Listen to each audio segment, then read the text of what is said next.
எப்பவுமே சுவாமி முன்ன போட்ட யார் கூப்பிடுறாங்களோ அவங்க ஸ்ரீகளுக்கு கொஞ்சம் தெரிஞ்சு சுவாமி முன்ன போக நம்மளாம் எப்பவுமே பின்னாடி நமச்சிவாய் சொல்லிட்டு யாருமே கிரிவலத்துக்கு வந்தாலும் தயவு செய்து வீட்டு பிரச்சனையோ சொந்த கதையோ சோத கதையோ பேசக்கூடிய இடம் இது கிடையாது.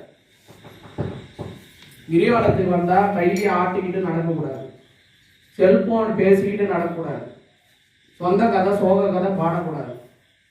உங்க வாயில ஒன்னே ஒண்ணுதான் வரணும், நமச்சிவாய. வாயத்தான்னு சொல்ல முடியலையா உள்ளன்போட உள்ளளவுல சொல்லிக்கிட்டே வாங்க. நீங்க எல்லாரும் வீட்டுல பார்த்து தூங்குறாங்க, உணவு பார்த்து தூங்குவாங்க, எல்லாரும் கால் வலிக்கல, எதுக்கு நடந்து வரீங்க? ஏதாவது ஒண்ணு மாறிடாதா வாய்க்கல?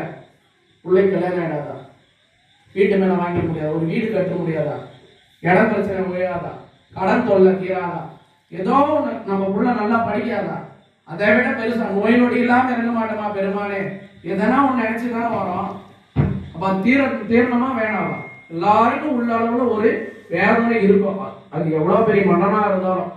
அப்ப அந்த வேதனையெல்லாம் தவிர வேற எதுவும் சிந்தியில ஏற்றவே கூடாது. ஒரே ஒண்ணு சொல்லிட்டாங்க, சிவசிவ. இப்ப பௌர்ணமி வரும்போது சொல்லி கேட்டிருப்பாங்க, சிவசிவ என்றிட தீவினையாளுமே, சிவசிவ என்றிட தீவினை மாறும், சிவசிவ என்றிட தேவரும் ஆவர், சிவசிவ என்றிட சிவகதி தானே.